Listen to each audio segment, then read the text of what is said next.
Oops. All right.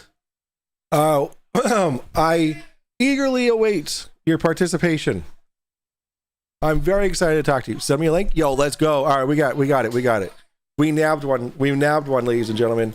We got ourselves a real life person who thinks that the flat Earth smacks into butterflies. Come on in. Is that Dell? Is it Dell? Who's Dell? Oh, this guy. This is Dell. Oh dear. Am I gonna know how to understand you? Boundaries of understanding. It's possible that new insights will emerge as I'll All right. Come on in. Hey, it is Dell. I've heard. So okay, yeah. Yo, what's up, Dell? How you doing, bud? How's it going? Hey. Oh, yeah, there you are. Hey, I've heard your name before. Why have I heard your name? Do you think? No idea. No idea. All right. Well, thank you for coming on the show, taking the time of your day. Where you at? Are you in? Where are you at? Ireland, Scotland? I'm in the west of Scotland. Scotland, beautiful, awesome. Well, my name is Mike. This is Drunk to Bunk Show. I don't know how you ended up here, but I appreciate you being here. So tell me your story. What's going on, Del? I ended up here because I seen Angela Baby Carson had uploaded a video. Now, Angela and Level-Headed William, you know, I actually discovered the Earth's motion. It was me that put that out there at the start. So if you want to have a discussion about that, I would love to have a discussion with you about that. Yeah, I'm just really confused as to how you figured out that the Earth moves up, goes. Well, what is up, right? Can we start with what is up? Up's a relative, direction to us on the Earth, but it's also a detectable and provable vector that's actually there in reality that you can test for yourself, and everybody can test it. The Globe Earth model calls it the normal force. I don't know if you're aware of that. The normal force? Yeah. It's called the normal force in the Globe Earth model. All right. Elaborate what the normal force is for the globe. Well, firstly, there's a few things that you have to get through. So if you're actually honest and you're willing to have this actual discussion, I would appreciate that. So, you first have to understand what a force is. What is a force to you? Force is energy applied to matter, an object, a mass. Well, energy is a concept, so you can utilize words like energy. A force is just simply something that causes change. So if something's, to us, settled or static and it moves, then a force is applied. So a force makes matter move. You understand that? Yeah, energy. No, well, force is the word that we use because if you look at F equals ma, it's actually telling you that mass times acceleration is what we define as force. So we observe in nature matter and motion, and we try and quantify that motion, and we give it terms like force. So all we have is matter and motion, and we quantify it and give it terms like force. You understand? Yeah. Right. So force is always 100% of the time pressure. So something pushes upon something else. We have terminology that we utilize like push and pull. Pull is a relative descriptor for bringing something closer towards an observer, and push is something that describes something going further away. But the mechanics of actual physics is that pressure variance. So something pushes on something else and makes it move. Do you understand? Yeah. Right. So do you agree to that? Well, I understand. I understand where you're coming from. Yeah. No, it's not about where I'm coming from. It's physics. It's a real world. You have to get first principles agreed upon so that if does the sun accelerate up also? Why is it round? So you have to agree on first principles and make sure that we're clear on it. A force causes change, and forces are applied pressure in any direction. Okay. Yep, I agree with that. So do you think there's such a thing as a pulling force? A pulling force? Yeah, Yes. There is an attractive force. Yes. Describe a pulling force. What are the mechanical interactions of a pulling force? Well, gravity, mass attracts mass. No. What are the mechanisms? How does something pull something else towards it without mediation within a medium or a direct contact between two parts? Explain what you understand about a pulling force. I just did. No, you're not offering a mechanism. You're just saying words. I'm a mechanic. I'm a mechanical mind, and there has to be a direct interaction. So in order for you to think there's a pulling force, what are the mechanistic implications of a pulling force? How does it physically function? Give me an example of something pulling. Don't say gravity. Show me some other example of pulling. Okay. Magnets, I guess. In your mind, do you conceive that when you have two magnets, that one magnet somehow magically tractor beams the other one towards it, or is it a mediation between the two? So, like, you understand a vacuum cleaner. Do you think a vacuum cleaner sucks things inside? Well, what happens is it pulls air out of a container, and then that the air needs to the pressure, it needs to equal out. Like the pressure needs to equal out. Therefore, it starts, sucking in the dirt with the brushes and shit. Well, that's what I'm talking about. In a vacuum cleaner, a vacuum creates a low pressure zone, and the high pressure surrounding it rushes in to fill the low pressure zone. So it's the high pressure that pushes the particulates into the low pressure zone. So that's why I'm trying to understand what you mean by pulling. Because if you're going to say magnets or gravity, you have to have a mediation of some kind where there's a pushing mechanism. So in magnetism, nobody fully understands how magnets function. They 100% do. 100% do. No, listen. Wait. Back up. Down. You're telling me that you don't know how magnets work? Yes, I comprehend that we have magnets and there's an effect, but nobody knows the mechanisms of what's happening with magnetism. If we didn't understand the workings of magnetism, then we wouldn't be talking to each other right now. You're not listening. Listen. Do you believe in electrons? Listen, we can utilize electricity and we can make things happen with electricity, but nobody knows what electricity is. Are you kidding? No. Wait. Are you? Dude. Stop. I'm sorry. You can laugh all you want. You can't just come in here and be like, "Oh, I want a serious conversation," and tell me that nobody knows what electricity is, dude. We've known what electricity is since Thomas Edison. Like before that, even. You can act like a little child. Your incredulity is very much shown. It's fucking embarrassing, son. Nobody knows what electricity is. That does not negate the fact that I don't think I'm the one being embarrassed here, bud. I mean, you're a grown man and you're a mechanic, and you're telling me you don't know how electricity works. Like we have a very clear understanding. You and I wouldn't be talking to each other right now. Like we wouldn't have computers, we wouldn't have TVs, we wouldn't have anything that we have right now if we didn't know how electricity worked. Like are you going to listen clearly? Are you going to listen to what I'm saying to you? Yeah, sure. I never said that we don't utilize electricity and we don't comprehend how to make electricity flow or generate it. Nobody knows what electricity Gravity allowed him to build his floor of muscles. We do. It's electrons throwing through a conductor. Where's your Nobel Prize? Where's your Nobel Prize, son? I don't need a Nobel Prize. It was already given to Thomas Edison. Thomas Edison didn't know what electricity was either. Yeah, he worked with electricity all the time. That was his thing. He invented the light bulb, for Christ's sake. So does billions of electricians in the world. They still don't know what electricity is. If there's one electrician that doesn't know what electricity is, then don't fucking hire that guy. Don't do that.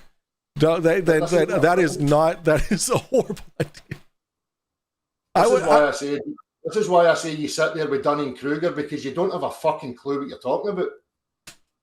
So I know that we have a very clear understanding what electricity is. No, you don't. You don't know what isolate electricity for me and show me it then. Well, I mean, it's literally all around us. Look at your computer. That's the isolation of electricity. Exactly. So we can make it flow and we can utilize it to work. Okay, but we don't know what it actually is. Nobody does. It's the flow of electrons through a conductor. That's what it is. Right. So your conceptual explanations is fine. So anyhow, let's get back. No, the proven. Okay, Okay, go ahead. You know what? Right. I'll just go with it. Continue your explanation, please. Because maybe if you wound your neck in, you would actually learn something instead of thinking that you know stuff that you don't. You just muddy the waters with shite because you don't have a clue what you're talking about, son. Man, the irony is as big as your muscles, man. All right, go on. Listen, I know exactly what I'm talking about. You obviously don't. Okay. All right. Well, if you know what you're So, talking about, then go ahead. Learn me something. Okay. So you understand matter cannot move of its own volition. You comprehend that much. Well, if it's attracted by something, then yes. A force is required, and Yeah. a force is something that pushes on something else. Yes, and that force is generated by gravity. Right, so let's get to your gravity. Here's a gravity claim. Gravity claims a downwards acceleration, yet any device that we utilise, whether it's a digital or analog accelerometer, detects no physical downwards acceleration. The downwards acceleration that's utilised is a visual interpretation of a change. So we drop something and we see the floor and the object meet. We ascribe to that the object is the thing that actually moved towards the ground. Okay, now, if we attach an accelerometer to any object, and anybody can try this themselves, instantaneously, as soon as you let that object go, the accelerometer will read 0. You have an accelerometer on your phone right now, or you can use an analog accelerometer. Test it. This is real world physics. Well, good morning. You will Welcome find back. you detect no downwards acceleration. There is no force present. Okay.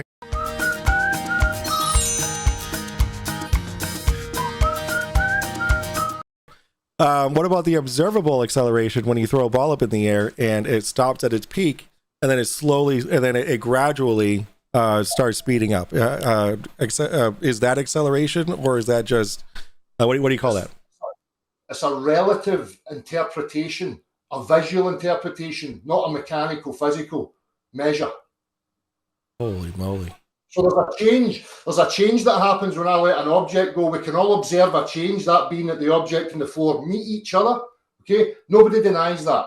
However, when somebody claims that the object is accelerated from position A to position B, then there must be signs of acceleration. Now, any test you do in free fall, there is no detection of any acceleration. So if you take an accelerometer and you accelerate it in any direction, you will get a register on that accelerometer of the vector of acceleration. So if I accelerate an accelerometer downwards, it will register that acceleration. But yet when I let it go into free fall, there is no register of downwards acceleration. So that's your gravity slam dunk? No, I'm not finished yet. As soon as contact with the Earth is made again, instantaneously signs of acceleration return. Okay?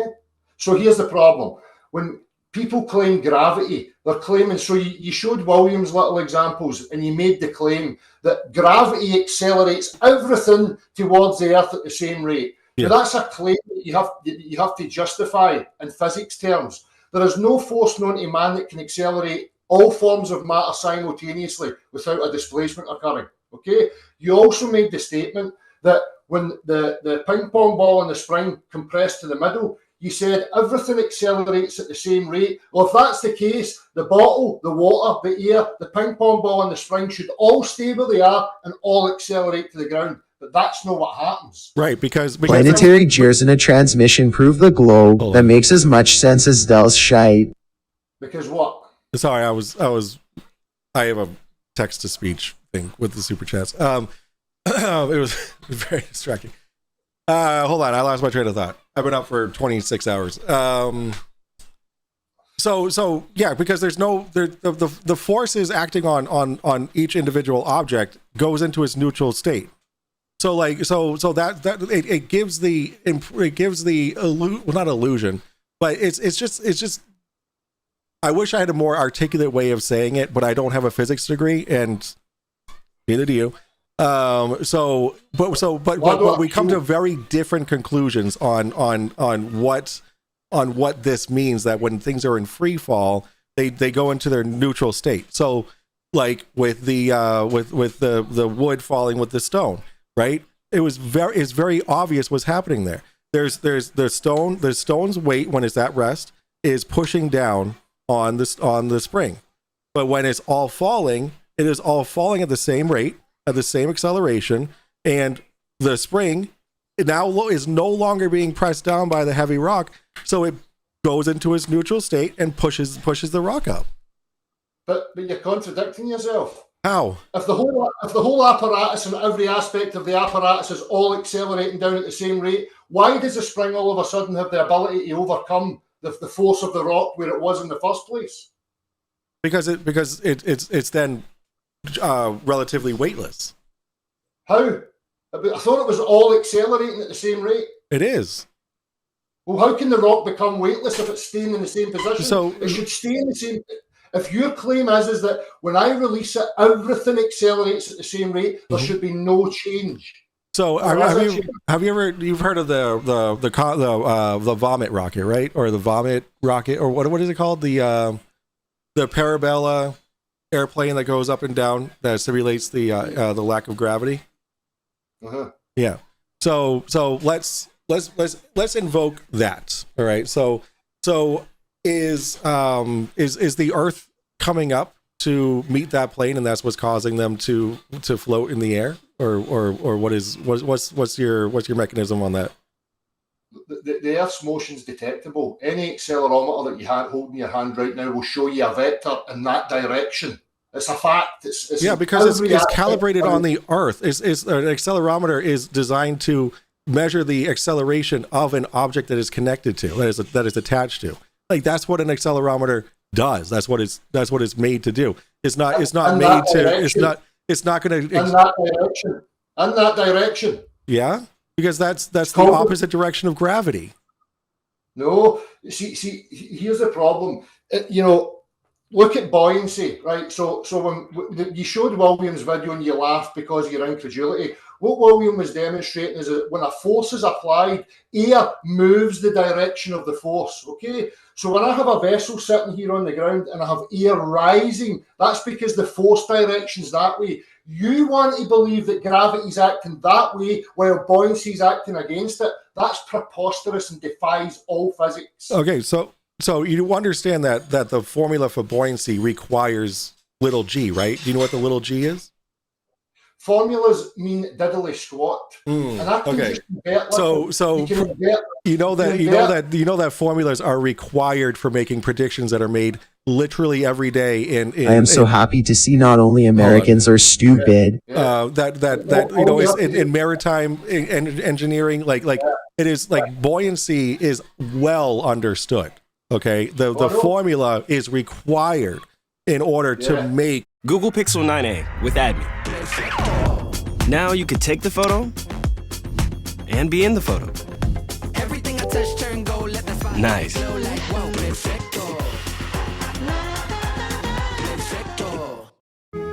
Alderson.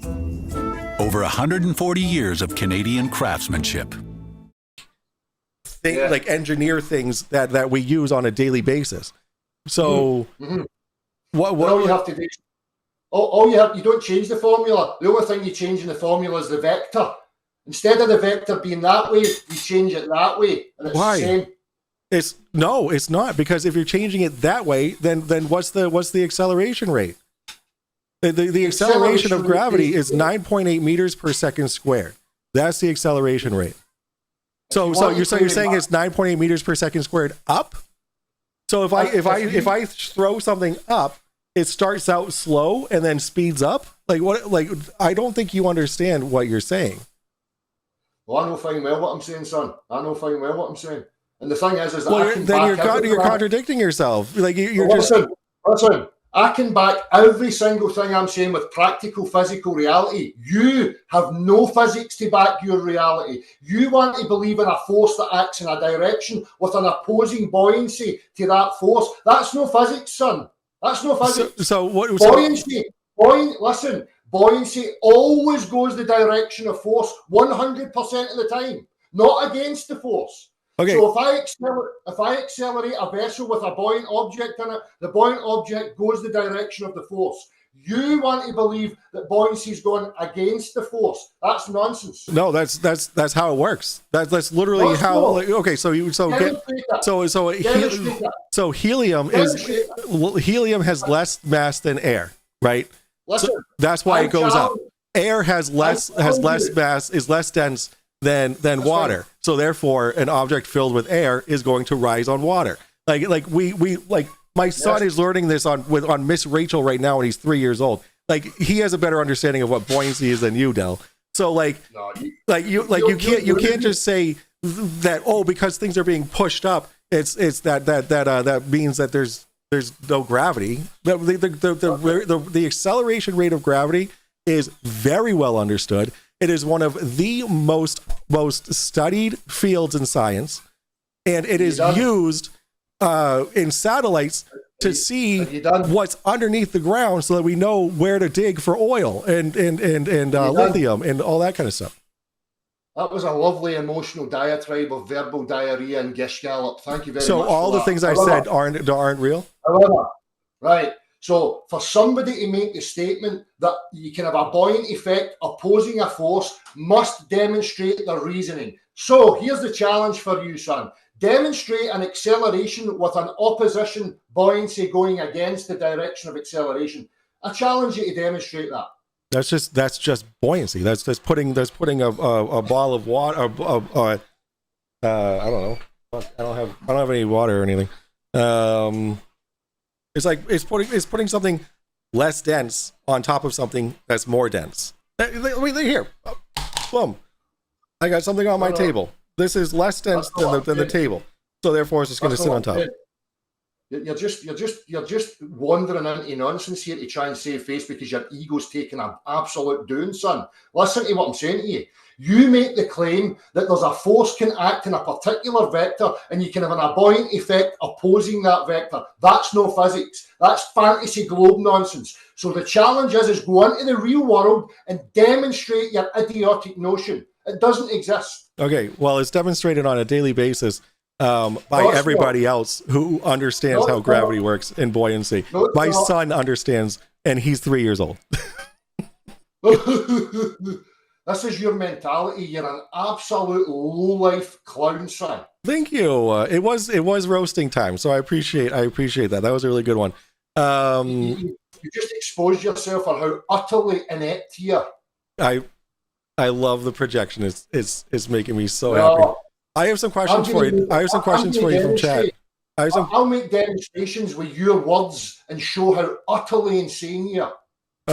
Icy Spin says, "Does we the know sun?" What electricity is? We know what electricity is and stuff because I'm a drunk moron on the YouTubes. What a fucking imbecile you are, son. I'm not drunk. I'm very sober, You're actually. an idiot.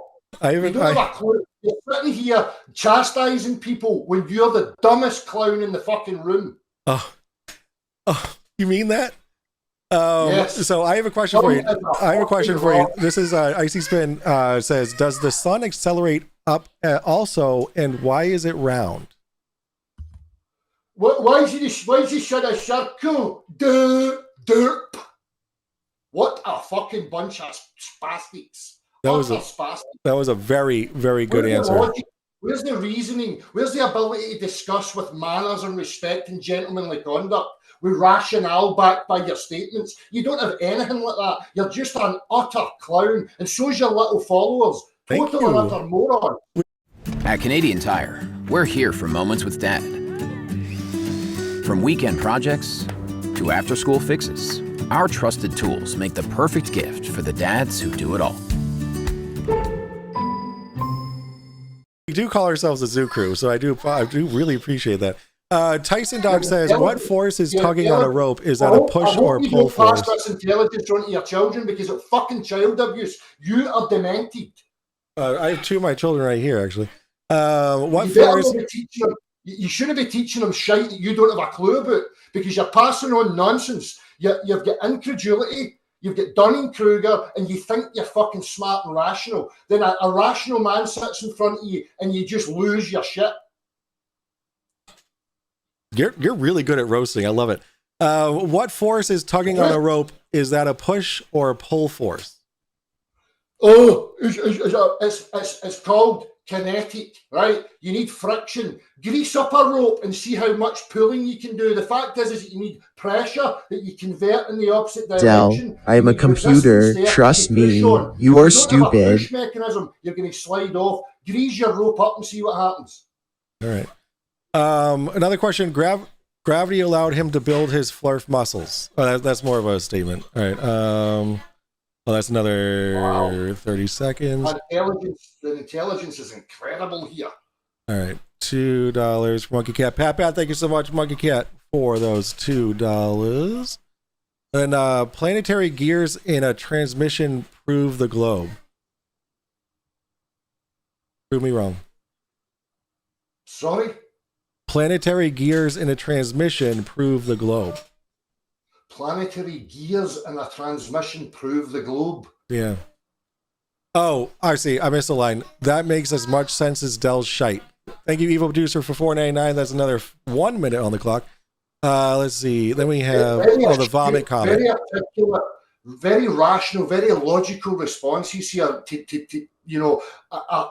Aimed at the content of the actual physics that everybody can demonstrate and understand what I'm saying right now. And you've got these ignoramuses spewing nothing but bile on YouTube, ignoring direct physics. You don't comprehend that force is a push. You don't comprehend that electricity is a conceptual notion. We don't fully understand it. You think magnetism's fully understood, yet people like Eric Waithwaite and great people before you clearly state we don't have a fucking clue what it is. We know how to utilise it, and you sit here acting like you know.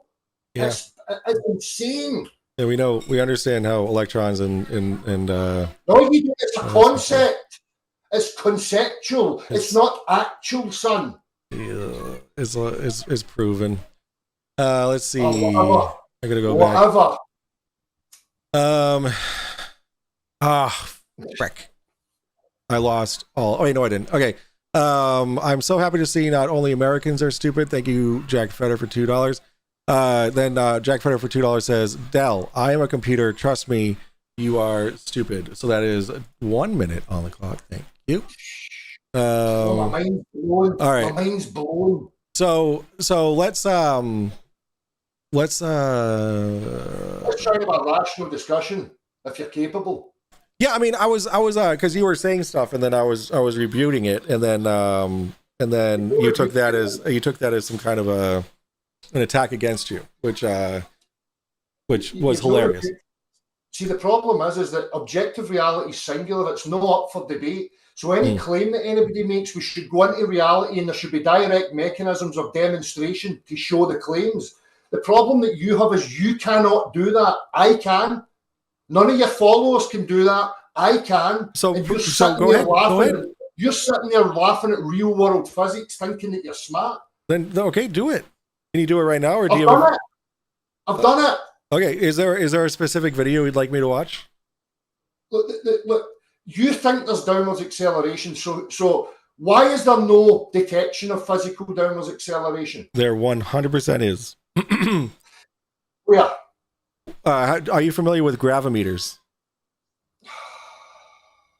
My God. Okay, so the one tool that completely destroys your entire view is what? An oh god or not? What is it? Do you comprehend how an accelerometer works? Let's start there. Yes. Do you understand how a gravimeter works? We're talking about the same principles. Do you know what an accelerometer is? We're not talking about the same principles. Okay, so you know what, Dell? This has been a great conversation. I'm gonna have you. I'm gonna get some paperwork for you to read over about how gravimeters work, and then you read up on that. I'll read up on accelerometers and see how they work. Me, son. I'm not condescending you. I'm just telling you. I don't need to read your papers. I don't need to read papers. Of course you don't. Of course you don't. Because you're happy in your ignorance. Fake intellectual papers. Classic shed rage. Like a religious fuckwit.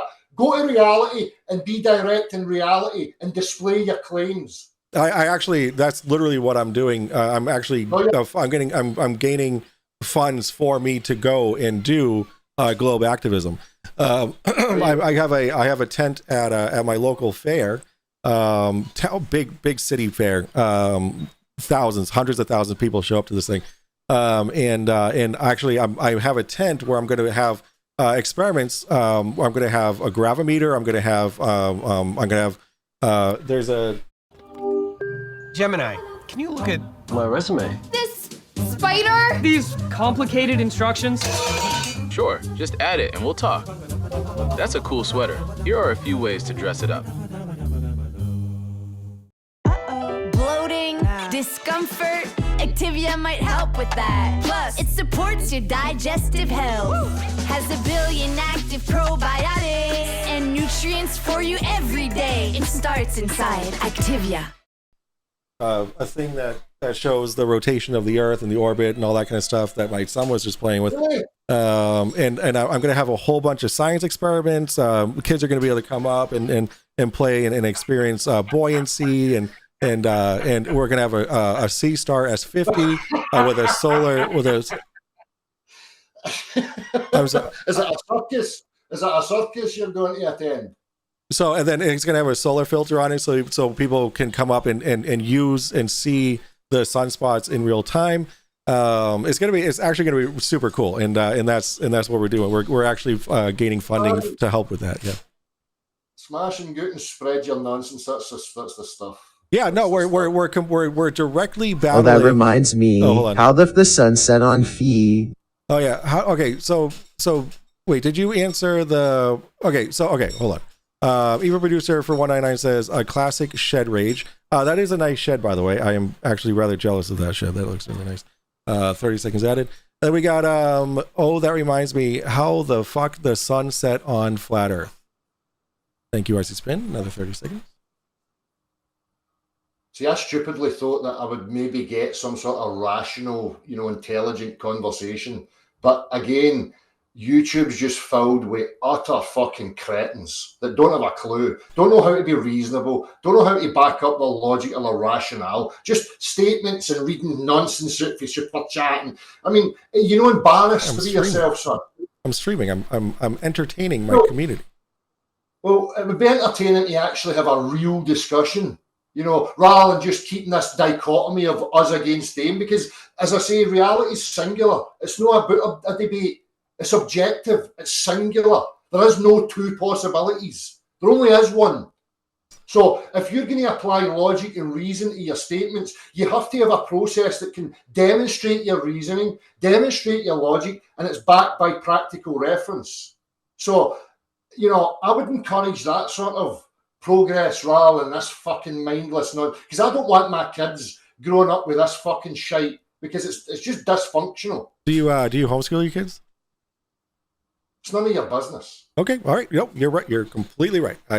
Sorry if I did not mean to cross the line. It's irrelevant. I have best example of gravity on a global scale.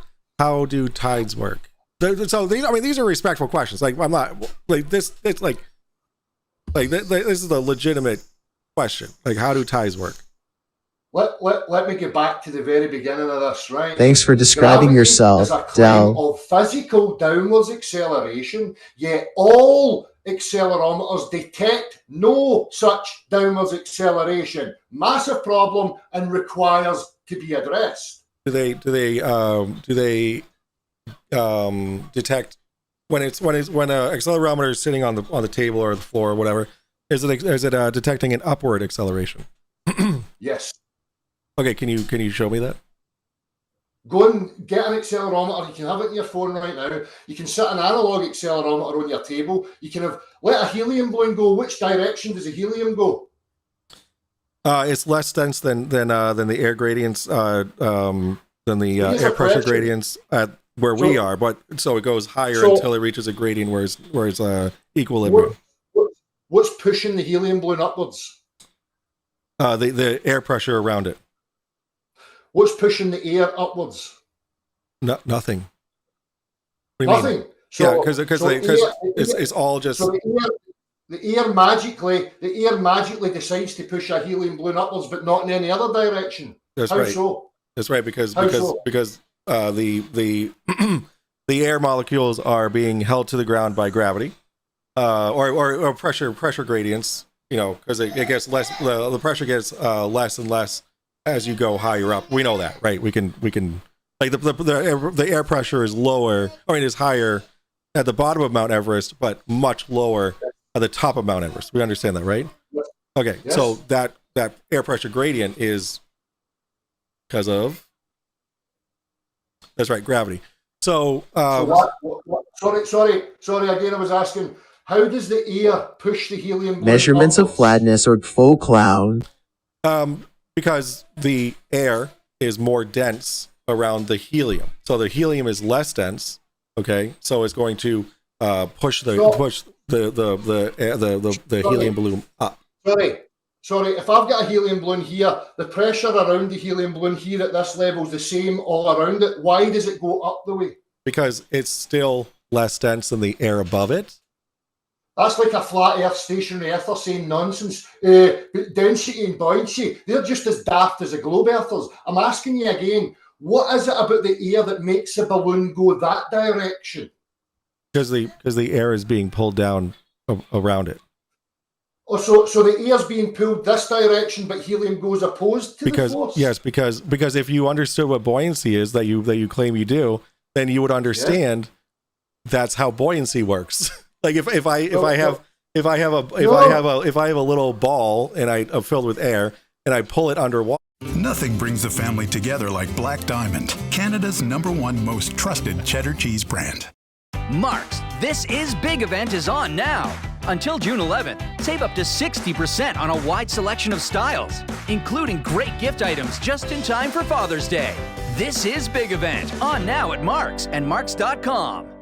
Water, and I let it go. The water is pushing the from above it, pushing the ball up. That's buoyancy. So the water above the ball is pushing the ball upwards. I mean, listen to yourself. The fact is I can create a pressure gradient in any direction, the direction of the force, and the pressure gradient will go the direction. You can make a pressure gradient from left to right? Yes. Okay, go ahead. But you can demonstrate it yourself. Accelerate any accelerometer in a particular direction, whether if you use air, liquid, and gas, or solids, and accelerate it in a particular direction, it will formulate a pressure gradient, the direction of the acceleration.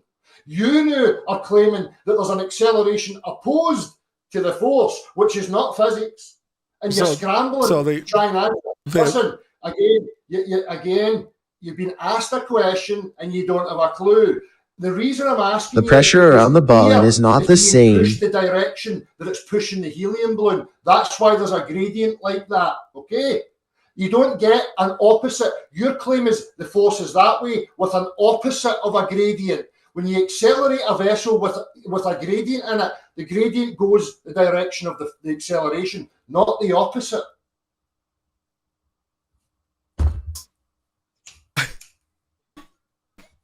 That's physics, son. It's the reality, and now you're stuck. All right, provide me the formula for that. Rather than accept the reality, you're now going to try and scramble to maintain your illogical bias. That's fine. Okay, what's the formula for that? Can you provide that for me, please?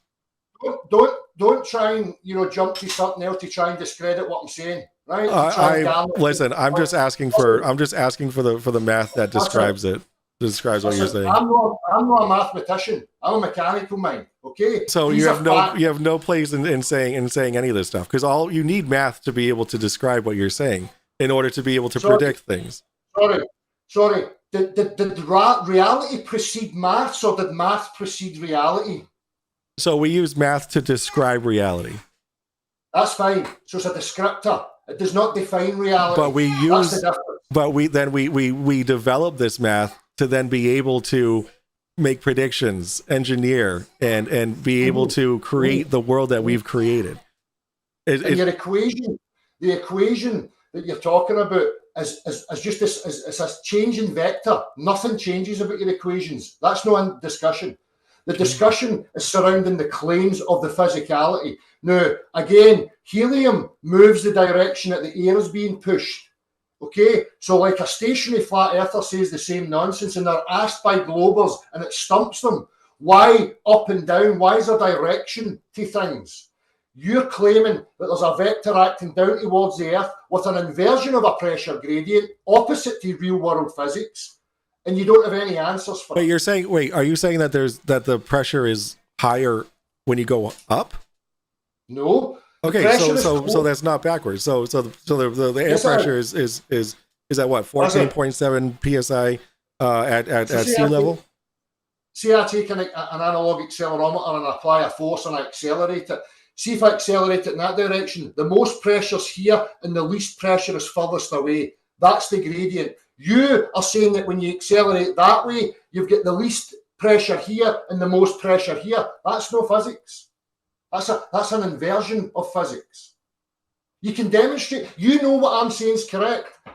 So if you accelerate your car, right, the most dense material is going to be towards the back of the car. I see. Okay, that I see. Do I get it? Do I see where you're going? Possibly. Let's see. What do I got? Nothing. Yeah. So what is 9.8 meters per squared inch, or per second squared? Sorry, 9.8 meters per second squared. What does that mean to you? It's a mathematical, description. Okay. Of what?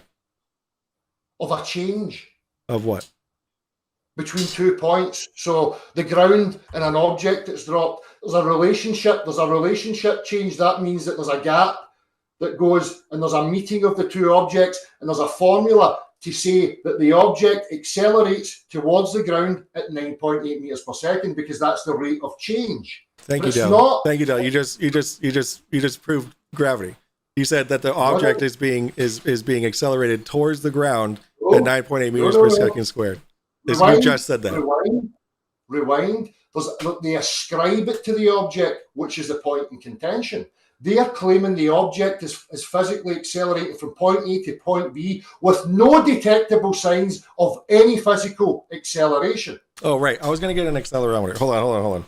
So you said, Excel. Sorry, I am.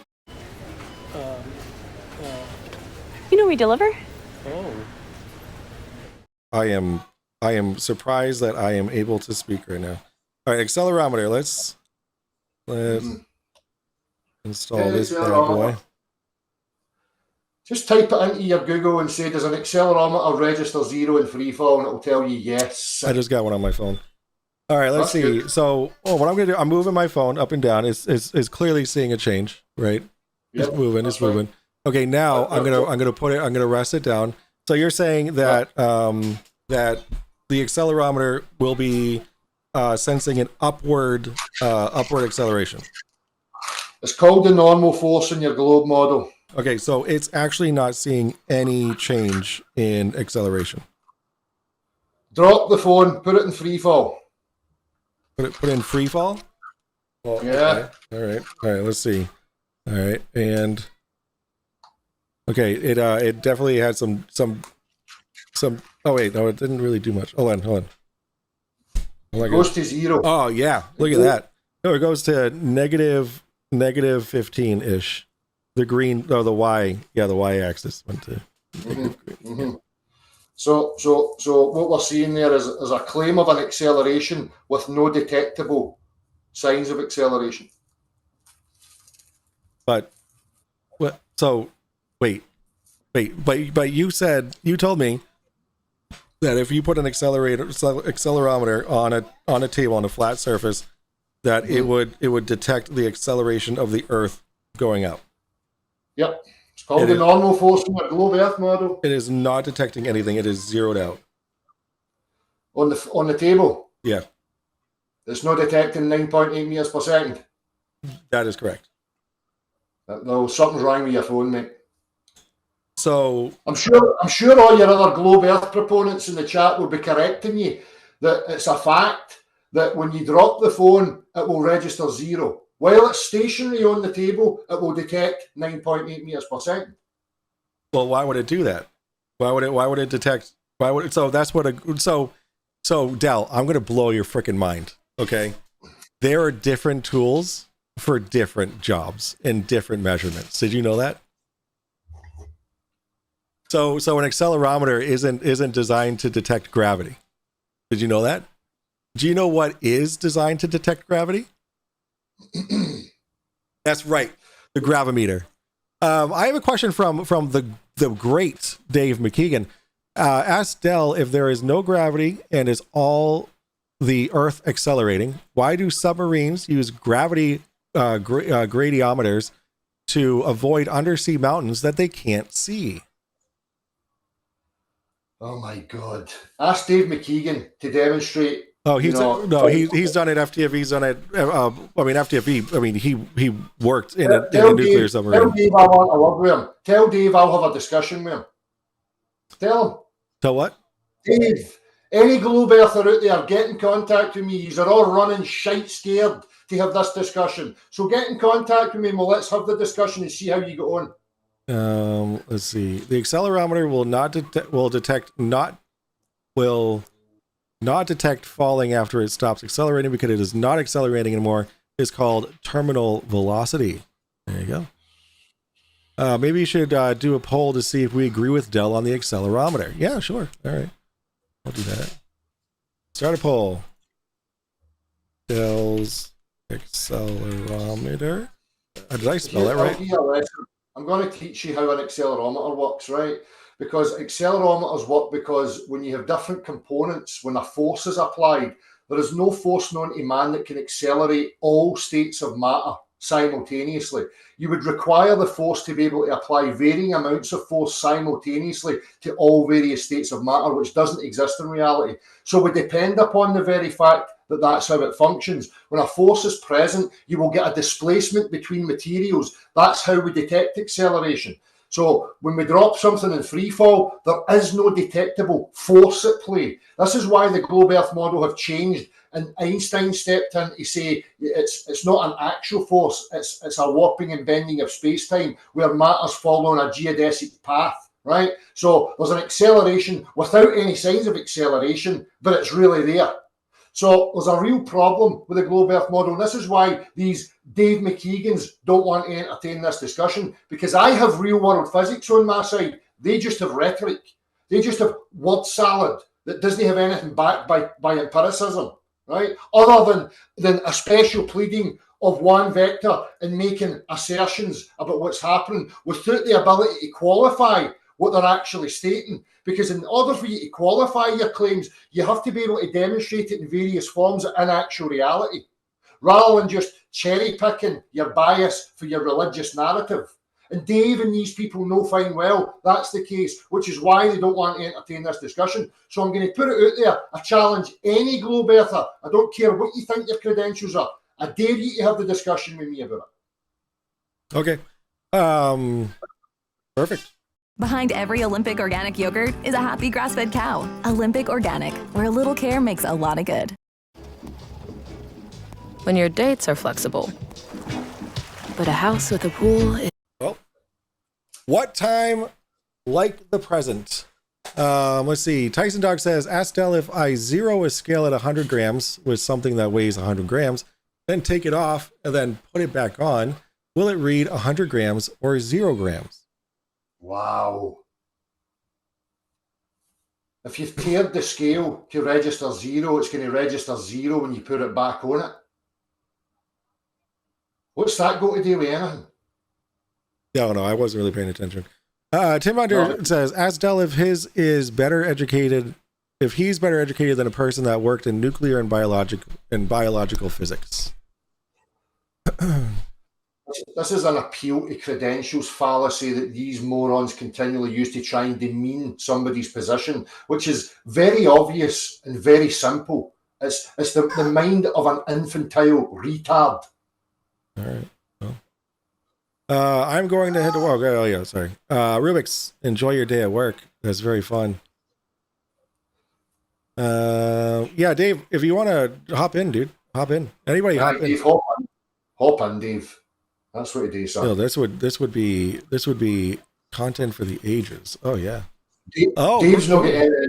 We got Brenda. Dave's not getting anything else. Dave's Brenda. Just got the same notes that you've got. We got Brenda. Brenda's pretty knowledgeable. For fuck's sake. Brenda, me and you have had this discussion. I'm not surprised by that. Brenda's an attention whore. That's all Brenda is. Brenda, we don't hear you. Well, then let's not jump down his throat. That's not what he said. I'm closing windows so that I don't get echo. Oh, there you go. All right, you're coming in good. Oh, all right. Let's see. Oh, Dave's not here. Dave. He chewed and screwed. That's fine.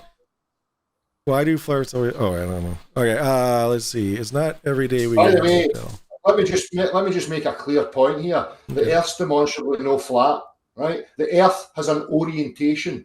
That orientation is defined as a level topographical plane. The level is derived from the plumb, the prime reference point, right? That's the prime reference point. You cannot level anything without reference to the plumb. The plumb is the main point. The plumb shows you the true motion vector of the Earth, right? So level is the perpendicular orientation to the motion vector, right? In order to have an orientation, the antecedent to an orientation is motion. You don't have an orientation without a motion vector. Can you hear me? Yep, loud and clear. Yeah, that was nonsense, Del. Right, go through it then, Brenda. Let's go through it. What was nonsense? Yeah, level means conforming to the curvature of the Earth. That's what it means. This is Brenda's religious narrative. I'm talking about the real world definitions, the practical applications. Level is a reference to plumb. It's the perpendicular reference to a plumb, Brenda. Yeah, that's called perpendicular, not level. Level is a perpendicular orientation to plumb. You cannot level anything without a reference to the plumb, Brenda. Yeah, we get to define the words and how we want to use them. Brenda, tell me how you level something without reference to the plumb. How you level something. Without referencing the plumb. Go for it. Level simply means it's equidistant from the center of the Earth. Brenda, real world application, level something without reference to the plumb. Right. So a level surface is equidistant from the center of the Earth. Right. Brenda, listen clearly. Give me an example of leveling something without reference to the plumb. Yeah, I just told you. No, Brenda, I need a real world application. Reference something. That is real.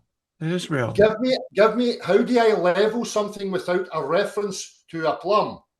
No, it's you level with reference to the geoid. That's how you level something. Listen, see in the globe Earth model. The globe Earth model, I'm going to help you, Brenda. It's the same. You need reference to your downwards vector, which would be a plumb line, in order to level, because it's perpendicular. Even on a globe, whatever position you're in, your down is down everywhere. So you're going to level reference to the plumb, even on a globe, right? So I'm going to help you. You don't even understand your own fucking model, Brenda. No, I'm describing it perfectly. You're just not accepting that we get to decide.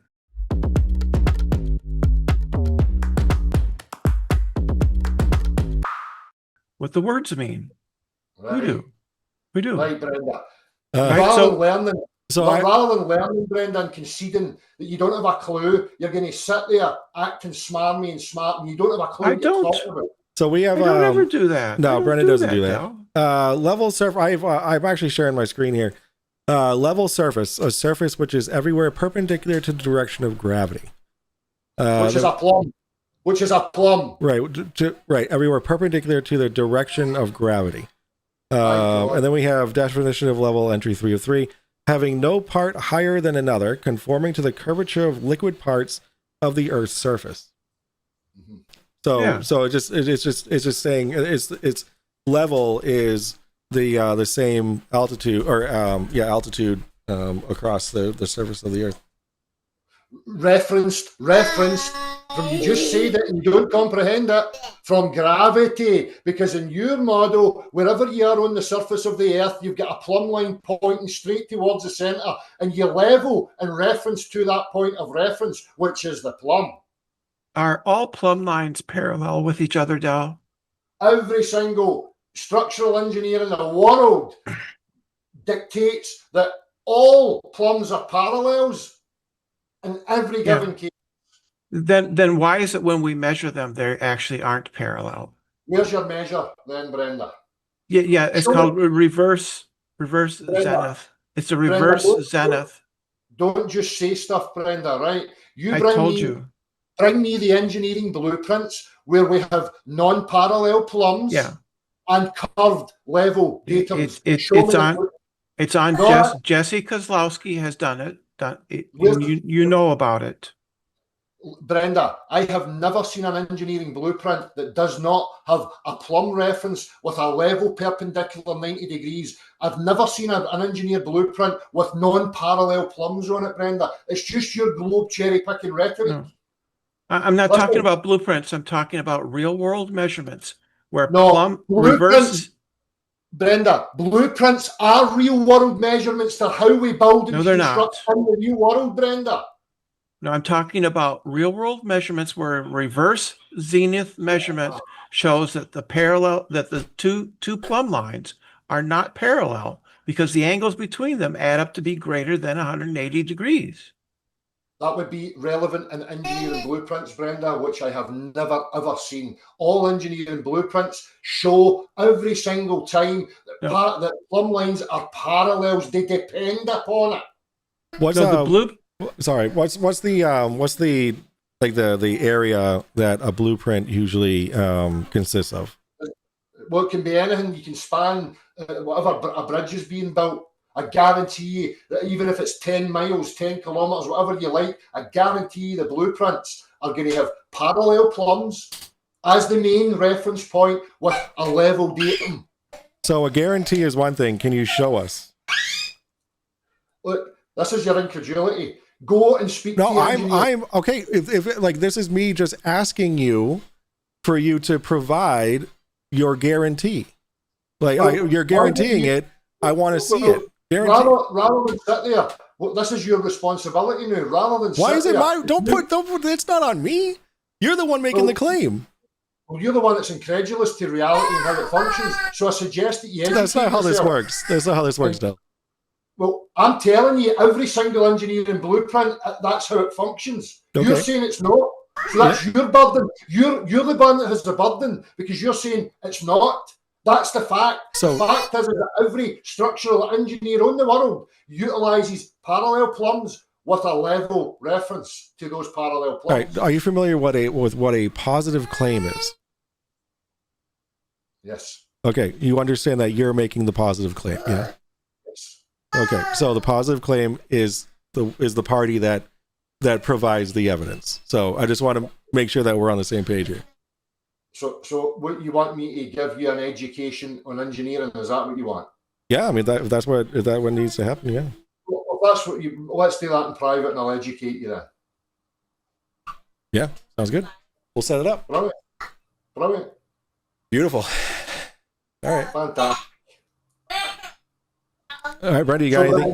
Oh, what else you got for us, Duff? Sorry,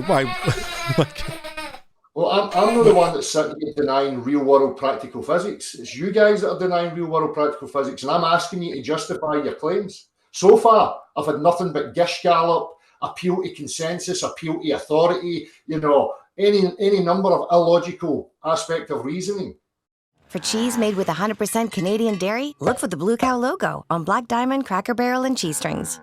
So again, there's a claim of a force vector acting in a particular direction with a pressure gradient going opposed to that directional vector. And I'm asking you to justify that. I asked you a simple question about how does the air tell a helium balloon to go upwards, and you faffed about and mumbled a lot of nonsense. So if you would like to clarify your position, I'm willing to hear it. So far, you have not debunked reality. You've just shown me how utterly insane you are. What was his question again? What was your question again? Well, mine or his? His. How does what? I'm going to go for a piss, Brenda, and I'll let this guy. But I honestly. So, I have one thing to there's one thing and one thing only that just disproves your entire view on physics. 9.8 meters per second squared in a downward force. That destroys your entire view on everything.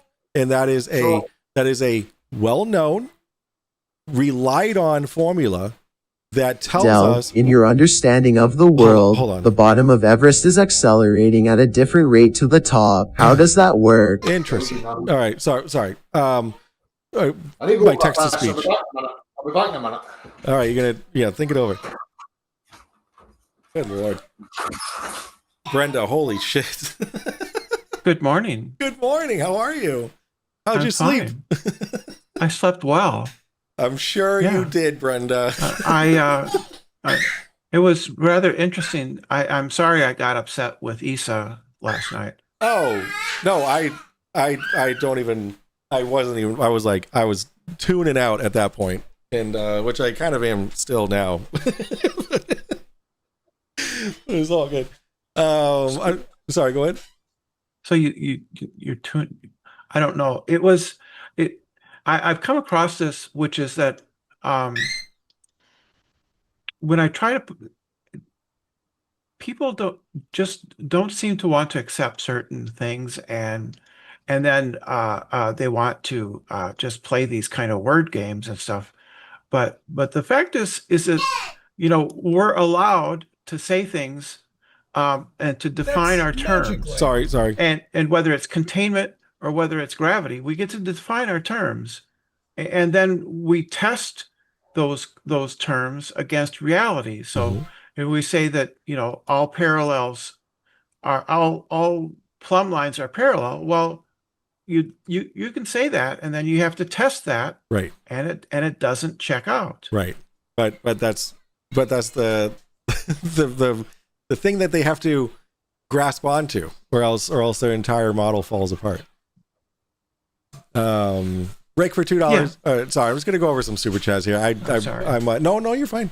Thanks for describing yourself, Dell, says Rick for $2. Yeah, that was dude, when he was projecting, it was so great. Measurements of flatness or get the fuck out clown for $2 from AC Spin. Thank you for that as well. I'll be mentioning these to him. Let's see, and then I'm going to ask this from Clarence for £5. Thank you so much. All right, Del, I have a question for you from Clarence. In your understanding of the world, the bottom of Everest is accelerating at a different rate to the top. How does that work? Did I make that claim? Sorry. No, I'm glad. I don't know. I don't know. And what he's talking about again is probably the pressure gradient, and again I'm going to tell you, a pressure gradient formulates from most dense to least dense in the direction of the acceleration, right? The problem that you have is the globe Earth is claiming an acceleration in that direction with the least dense up here and the most dense here. That's not how physics is. Physics dictates and shows in all cases, 100% of the time, when there's an acceleration of a vessel with gas, liquid, and solid, the pressure gradient formulates from the most dense, closest to the point of the force, the direction the force is going in, and the least dense away from it. So we have got the most density here, the least density up there, because the direction of the Earth's there, that way. I see. I finally understand your logic, Del. Well, lack thereof. Wow. Yeah, that took me a little bit. Holy crap! Sorry, it's been a while. Yeah, that's not how it works though. Because and the reason why we know that's not how it works is because of the 9.8 meters per second squared downward acceleration. You keep getting back to that. Yeah, because it destroys your entire worldview. That's it. That's the killer. Where's the physical measure that the object's actually accelerating in that direction? Well, use a gravimeter and it'll tell you. It'll show you. Show me it. Well, I don't have one yet. I'm renting one. All right, and I don't have to have it until the end of August. You can just measure. Is this a button fort? My summer rollbacks, Tegan.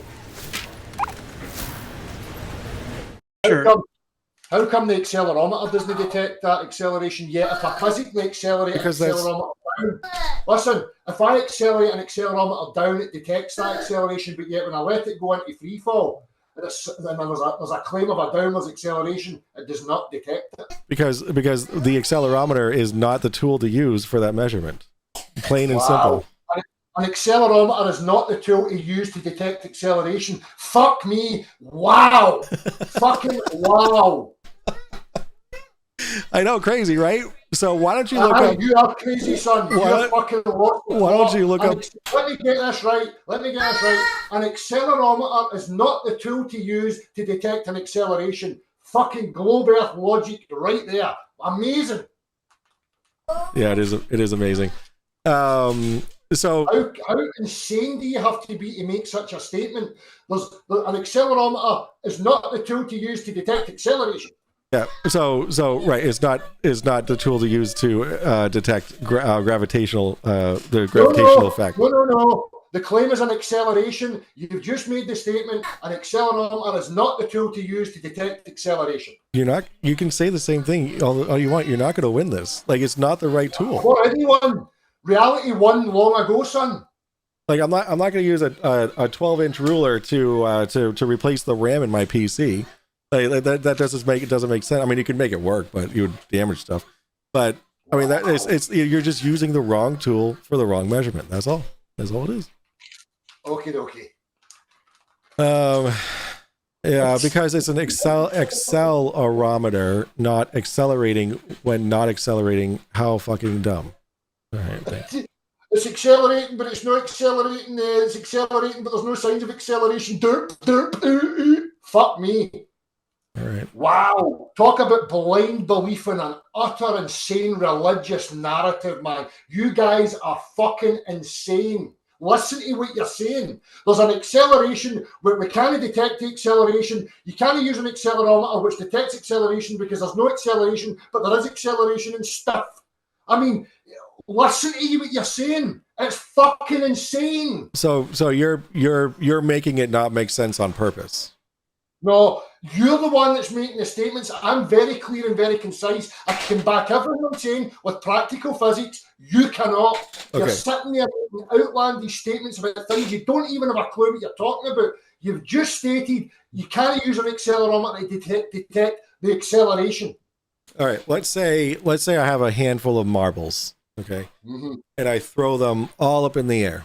Okay. They all reach different peaks and they all fall at different times. Okay. Now, explain to me how they all fall at different times. How am I going to put this? They all accelerate towards the Earth at a different rate. No, they don't. Well, not at a different rate, but what am I trying to say here, Brenda? You know what I'm saying? No. What you need to qualify is your incessant claim that the accelerate towards the Earth. How about this?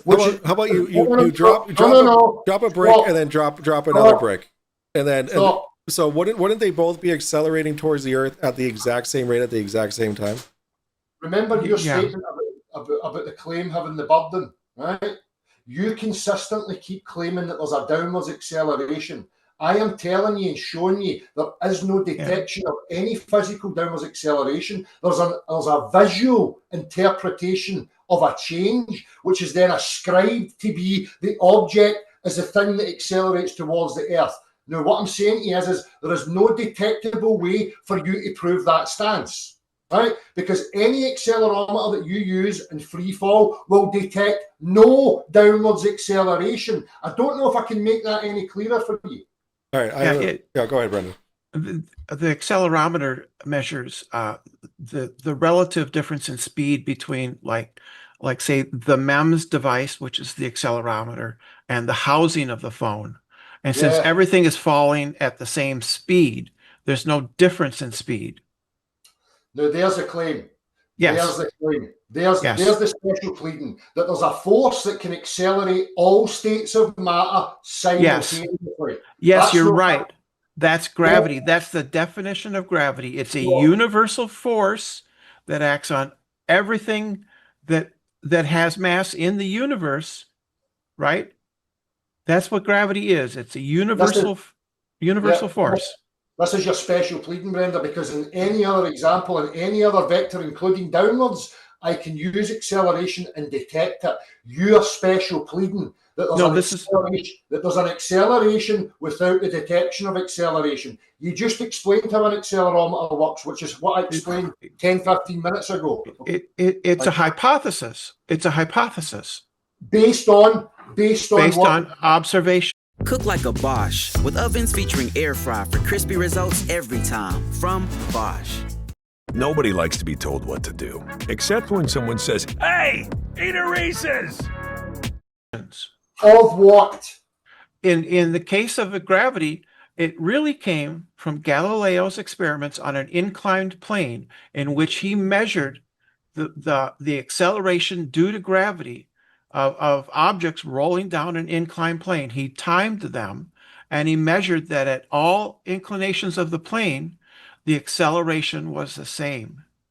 Right, Brenda. He observed a change. Listen, he observed a change. He did not measure that the marble was the thing actually moving from point A to point B. No, he literally measured that. He had little bells. Brenda, it's no different from me dropping this, right?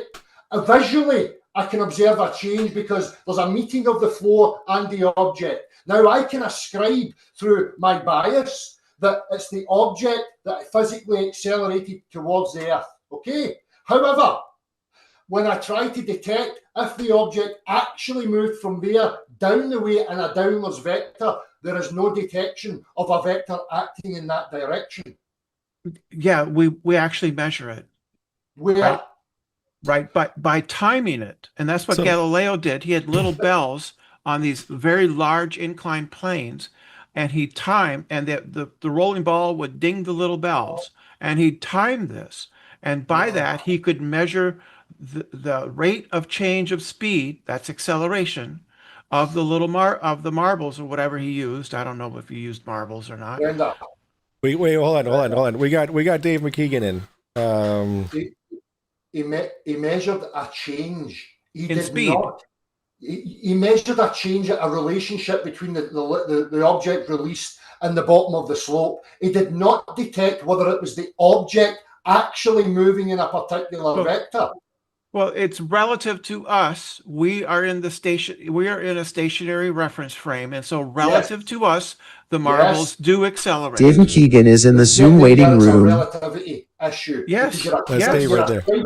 Yes, you're ascribing a value to the object that's released, but you're not directly measuring the object's motion through three-dimensional space. Well, that's just what motion is change relative to you. That's what motion is. And when we use accelerometers, we can detect what's actually moving and what vector it's moving in.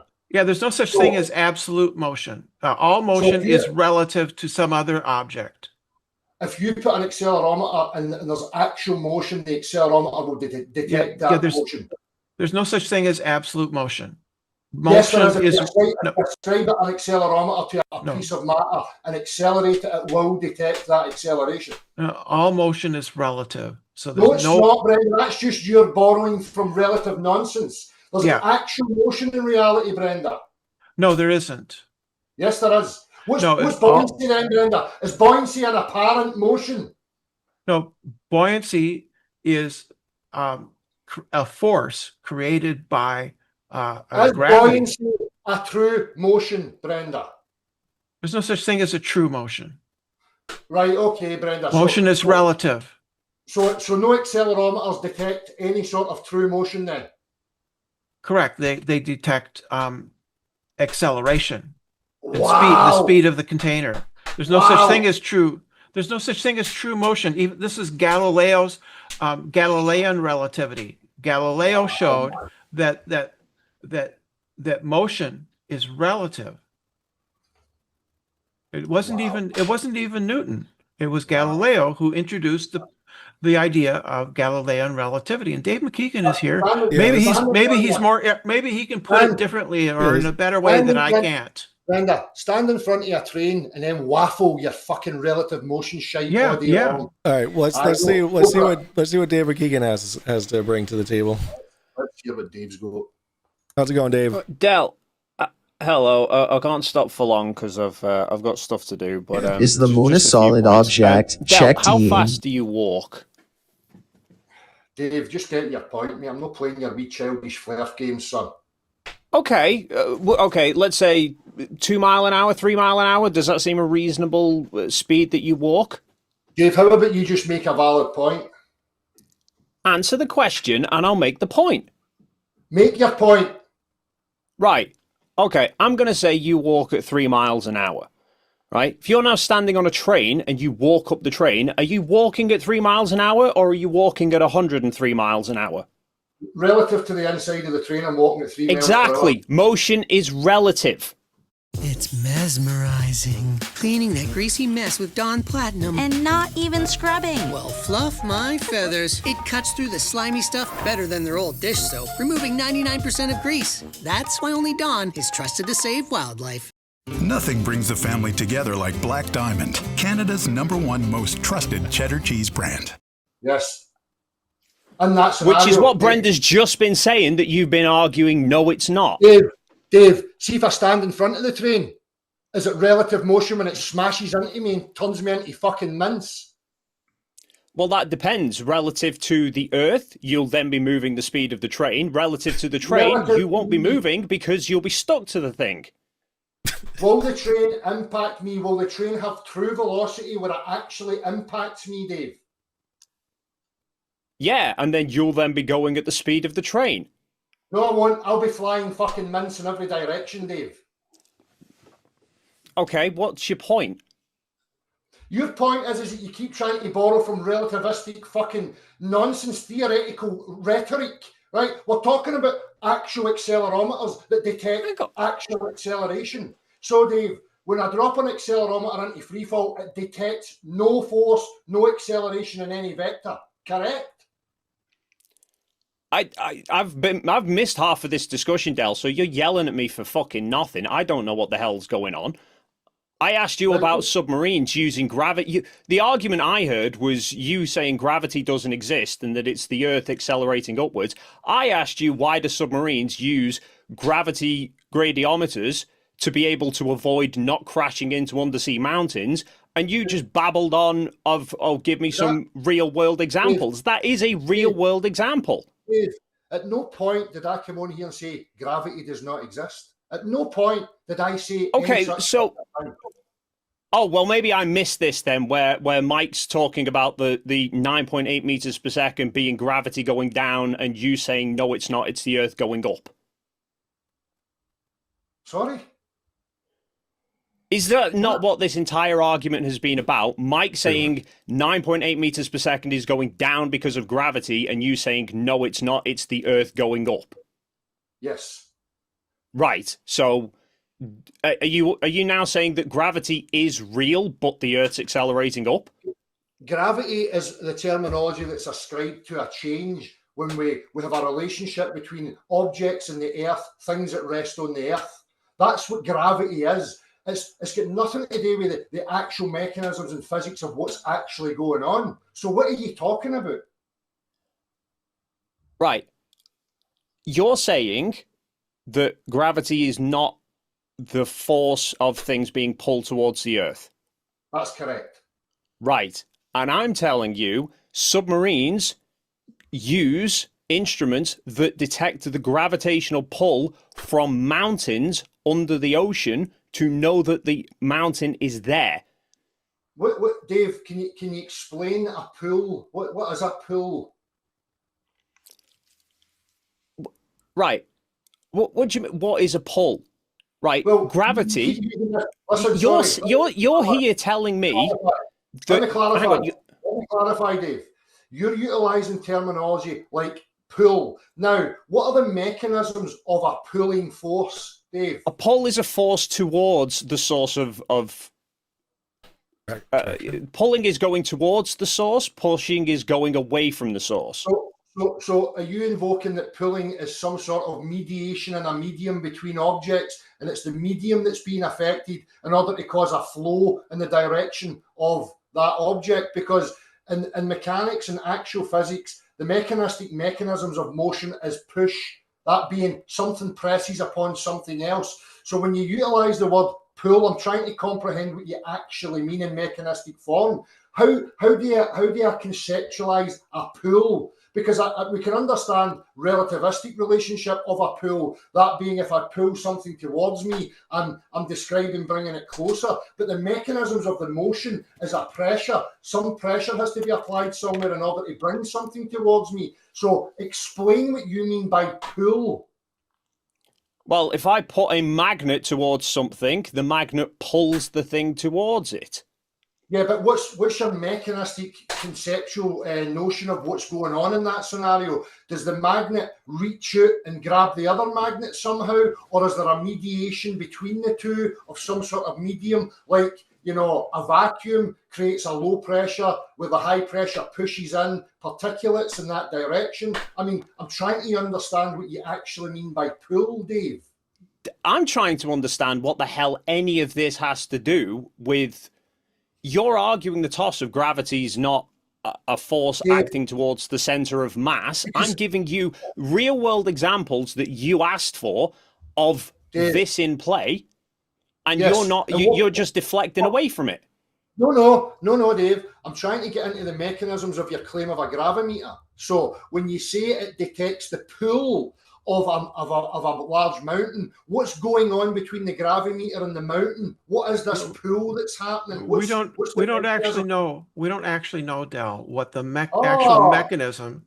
Oh, see. But that doesn't mean we can't describe what happened. You were formally invited to a delicious evening with Hershey's Dark Chocolate. Make room for sweet. We're Verbo. Of course you get the most magical views. We're Verbo. Of course you'll have the entire home for yourself. We are Verbo. Well, I've described, because I'm trying to help you, because I can describe it in terms of high pressure and low pressure, which is what I'm trying to get to the root of here. Right. So we understand in a vacuum sense that when we create a low pressure, the high pressure, the medium surrounding, pushes inwards and takes particulates with it. So is that what you mean when you say pull? Yeah, gravity is not a force, right? And there's no pulling.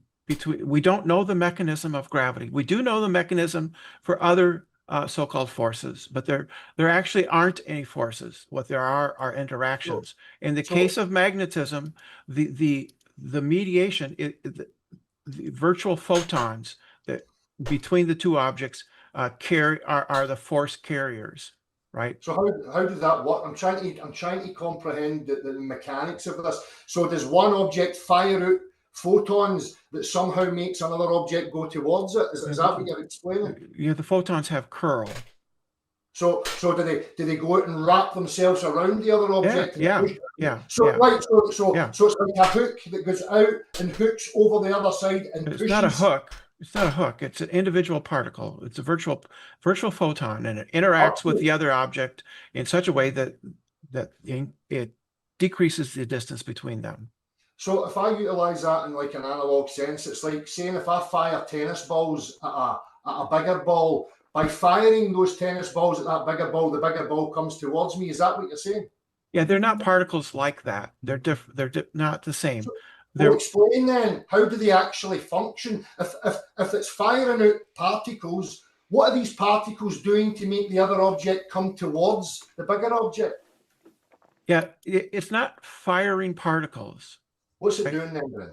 Right. The virtual particles are in this case, we're talking about electricity, right?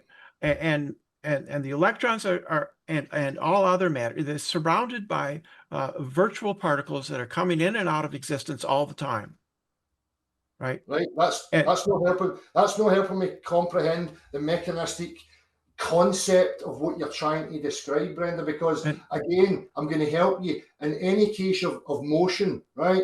An applied pressure is present in one form or another. So when you say pull, a large mass pulls a smaller mass towards it, or whatever you're saying, how does that function? Can you even conceptualize it in a cohesive manner that we could comprehend? Yeah, I'm helping by utilizing things like pressure and air. When we create low pressure here, high pressure surrounding pushes particulates in. So like when you vacuum, the small pieces of matter, the high pressure surrounding those rushes in and carries the pieces of matter inwards. So the pieces of matter are actually being pushed into the low pressure zone. So again, I'm trying to comprehend your conceptual notions of this, how it functions. So how does a gravimeter and the mountain's relationship work? What is going on? What's going on between those two things? Again, we don't know the mechanism by which gravity acts. The best explanation we have is that it's geometry, right? That's new. That's general relativity, which says there's something about masses that they change the geometry of space and time between them. The geometry. Geometry is not a force. It cannot cause any acceleration or change whatsoever. It's a conceptual man-made thing. What are you talking about? I'm trying to get to the root of your claim. You're claiming things about physical reality. I live in physical reality. I'm trying to comprehend the mechanisms of your claim. So, in order for something to pull something towards it, what's going on between the two things? It's because it's because its future lies on the apple falls because its future is on the ground. Because space and time is space and time. So the time component is what its future timeline goes to the ground because the gravity of the Earth changes the time, the space-time itself. It's space-time, it's space and time, right? So the timeline of the apple puts it on the ground. Brenda, is space and time a cause of acceleration? No, it doesn't accelerate. It's not accelerating relative to itself. And it's not two separate things. It's space time. And by the reference frame of the apple, it's not moving. The Earth moves up to it. Brenda, we had Dave coming in and making a statement about pulling. Now, I want to keep hammering on this because rather than concede, you're just going to keep waffling Star Trek nonsense at me. Now, in order for motion to happen, right, there has to be an interaction. That interaction is a pressure variance, meaning something presses upon something else to make the motion happen. So if you're claiming you've got two pieces of matter and there's a relationship going on between, and one goes towards the other one, there must be a mechanism of that motion, a cause of it. Yes. So even if you don't know, what's your conceptual image of what would be going on? The conceptual image is that space-time becomes curved. So there's a fabric. There's a fabric between the two of these things. Yes. New Balderson Mature and Smoked Havarti. Bold, buttery, Canadian made. Yes, that's the conceptual. And general relativity must be wrong in some way because it disagrees with quantum mechanics, right? But it's the best explanation we have so far until we can discover the mechanism by which gravity works, and we don't know what that is yet. So there's a fabric between two objects. Yes. And the fabric's not moving in any direction. The fabric tells objects how to move. How does it tell them to move? We don't know. Well, here's the thing I'm trying to help you with, because in order for a medium moving objects, that medium must be moving in a particular vector. So if a river is flowing in a direction and you put something in the river carries it in the direction of its flow. You can't have a static body of water and have a directionality in that body of water without it flowing in a particular direction. So how does that even make any sort of cohesive sense? Because when the apple falls from the tree, it's because it takes less energy for it to fall to the ground than it does for it to stay up on the tree. It takes less energy. So the principle of least action states that objects, will take the path, the least energetic path, rather than one that requires more energy. When there's a force present, but in your case, gravity's not a force. Gravity's not a force. Right. So we talk about it classically as if it's a force because it's useful, because we're all on Earth, and therefore we can all talk about it in a certain way. But technically, gravity is not a force. It's simply mass telling how space should bend, and bending space telling how masses should move. And we don't know the mechanism. But that doesn't make any sense, because if you bend space, I'll just lend you this space and time. Thing. Time's not a thing, right? It's a concept, Brenda. I don't know if you know. No, it's not. It's an actual thing. Yes, it is. It's real. whether That's like, it's not a substance, but that's like it's saying real. speed's a thing. Huh? That's like saying speed's a thing. Anyhow, Yeah. Speed is relative. So this fabric, right, by placing an object in it, it warps it. So I still don't get how just by warping this fabric, we get a motion vector from that, because in all cases, in order for motion to occur, something else has to be in motion, and it's like an infinite regress. You cannot have. Well, show me something that moves without something moving towards it. Motion is relative. Brenda, listen to what I'm saying. You said, no, I just stated clearly that in order for something to move, like that's on the table stationary relative to me, in order for it to move, I must move towards it, apply pressure, and now it moves. So there's a knock-on effect, okay? So if something moves, something else has to move to make it move, Brenda. Yeah. Right. Motion is a change in the distance between two things. There's no such thing as one thing having absolute motion. Motion is relative. It's Galilean relativity. Brenda, you don't need to keep waffling on with Gish Gallop, right? Let's keep it nice and Gish Galloping. You're claiming that there's a static space-time that's not flowing in any direction, that has no vector, it's a scalar, if you want to use your mathematical terms. It's not a scalar.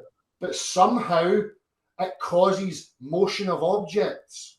Yes. Without moving itself. Yes. That defies physics, Brenda. No, that is physics. That's relativity. Brenda, that's general relativity. Show me an object moving in reality without some other thing moving towards it and impacting it and putting it into motion. Well, that's just literally what motion is a change in distances between things, right? Relative to that thing. Something has to be moving. Yeah, well, yeah. Del, so you have a static medium that doesn't move, but it causes motion. That's absurd. All right, hold on. Dave wants to talk. Yeah, I was just going to bring up from Del's point there that in order for something to move, something has to move towards it. Can you then use that logic to explain the Cavendish experiment? Well, if you were going to utilise the Cavendish experiment, in my mind, Dave, it would have to be that there's a medium that's flowing in a particular direction. If an object, if a piece of matter moves and has a particular vector, it's because something has caused it to move in that vector. And 100% of the time, it's because there's something in motion that's impacted that thing and pushed it the direction that it was going in. Right. So you take the Cavendish experiment, you've got a torsion bar, you put a weight to one side of the torsion bar moves towards that mass. If you move the mass over to the other side, the torsion bar will go back the other way, right? Yeah. So something has to be causing that torsion bar to move, correct? Correct. Right, so there is a force acting upon it that is causing it to move. Right. Just as another side point here, there was, since you're asking for real world examples, and before I believe you were talking about plumb bobs and level and whatever else, there was back in the 1700s, in fact, it was Henry Cavendish, had a plumb bob set up near the Schehallien Mountain, which is probably in your sort of neck of the woods, right? Except the plumb bob didn't sit plumb. It leaned towards the mountain. Yeah. Right. Well, I've never recreated that, but there's a thing called don't quote me. It's some effect, and it's to do with changes in pressure that could be having an effect. Now I would have to recreate that, Dave. Reciting something from the 1700s, having never done it and recreated it yourself, is a bit disingenuous. So I would go through other avenues of elimination to what that cause could be, if indeed that was actually something that happened. But again, it's not even relevant to what I'm talking about. We're talking about causes of acceleration and motion. Again, just going back to what Brenda was saying, about static mediums. You know, I find it inconceivable that you could postulate such a thing, that you have something that has no motion, no vector, but somehow can dictate matter to move in a particular vector. I think that's the workings of imagination. In reality, and I don't know why I'm not getting a concession, that these are conceptual notions that you have, because practical real-world physics dictates and shows that in order for something to move, something else has to be moving in that vector to create the motion of any particular that you like. So rather than just concede that you have a bias interpretation with a conceptual notion of how your worldview may possibly work, which is a paradox and a contradiction to real-world physics. I mean, why can you never just display a bit of intellectual honesty and have that discussion? I've had to go to Chat AI to get intellectual honesty, where Chat AI accepts and acknowledges the paradoxes and the contradictions in the mainstream model of gravity and how it functions. Why can't you guys just embrace that? I mean, there's no point in fighting for the sake of fighting like I'm your enemy.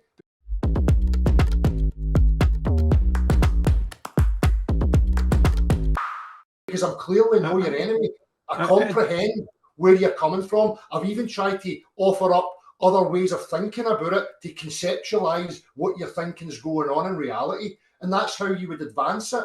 But you guys seem hell-bent on just shutting it down like I'm an attacker and you're a defender and I'm a flirt and you're a... That's not how this should work. Del, I've never attacked you. We've had several interactions, and they've always been relatively polite, even if they get loud because we have disagreements. But I've never personally attacked you, and we've always had good. I've always seen it as being contentious, but polite between opponents, if you want to put it that way. I've never been rude or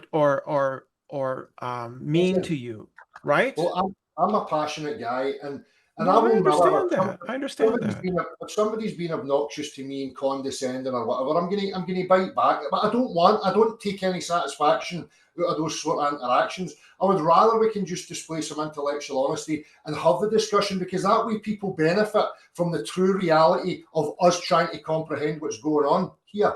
You know, it's fine to have your worldview and your postulations, but we should be able to sit down and ask questions about the nitty-gritty of these things, which I'm not seeing enough of, you know? Yeah. So general relativity is there's been a lot of experiments that have confirmed our understanding of general relativity time after time.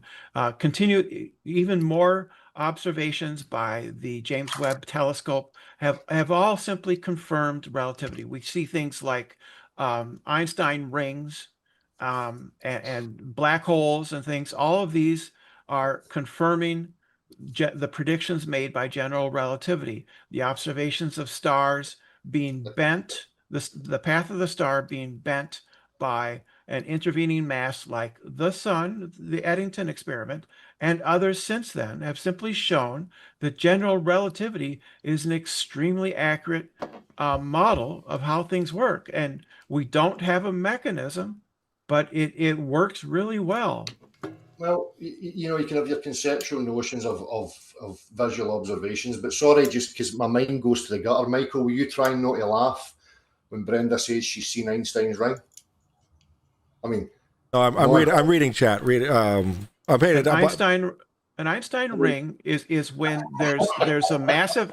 An Einstein's ring is when there's like a galaxy or something, and then another source or galaxy further away, and the galaxy that's in the middle distorts space-time in such a way that you get the image of the distant galaxy stretched around, forming a circle, a ring. Mm-hmm. That happens. We see it. We observe it. Well, you observe a visual phenomenon and you interpret it to be some sort of physical thing. Yes, because that's what theories are. Theories are concepts, and the concepts, of course, are validated by observation and experiment.